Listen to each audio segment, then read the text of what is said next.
Hi, it's Steve from Freshagenda here for another weekly wrap of interesting and weird things in the world of dairy.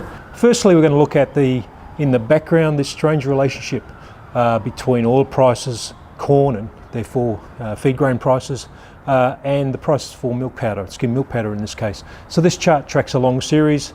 You could say these three things appear very connected. That is, low oil prices give you weak fertiliser prices, make it easier to grow feed, and therefore with all that feed puts pressure on milk values. That's the theory.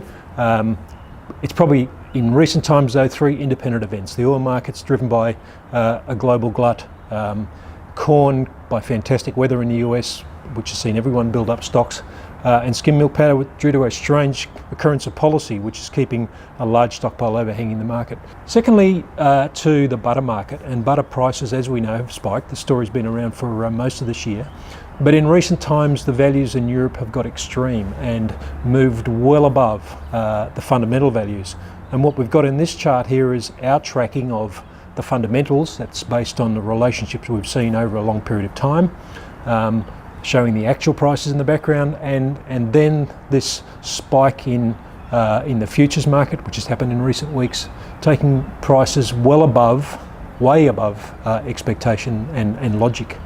And you can see there that European prices have moved about $1,000 more per tonne than they are in the US, and then again higher than the export market. The expectation is that things will slide. It's just when and what's going to precipitate that. Staying with the weird values for fat and protein, there's a long-term interesting trend here that between butter, fat and protein values, when you strip them back to the actual pure values of each of those milk solids, there's been this long-term relationship between, or ratio between, protein and fat values, which has sat in a band, and you can see there the band that we've observed.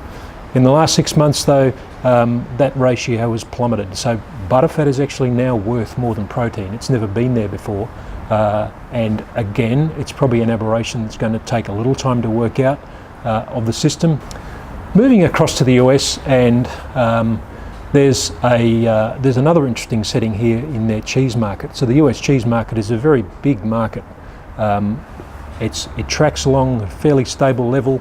But what we've seen recently in the last couple of years is a gradual slide in retail prices to the consumer.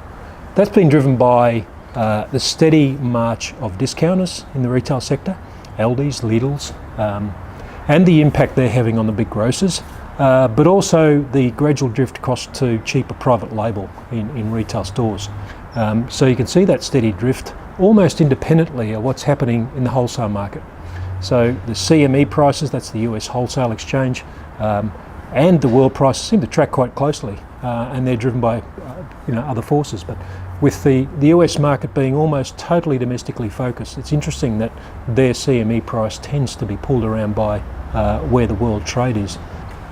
And then we come back home, and in this context, our weekly tracking of the commodity milk value.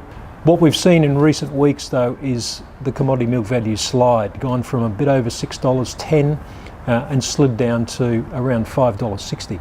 That 50-cent slide in recent weeks is purely down to the Australian dollar, which has gained nearly 5 cents, sits close to 79 cents at the end of last week, and that's while commodity prices have moved and stabilised in the background, the dollar is eroding values of milk. And lastly, if we're sticking with milk prices, this interesting inevitable comparison that people make around this time of year between Australian and New Zealand Farmgate prices.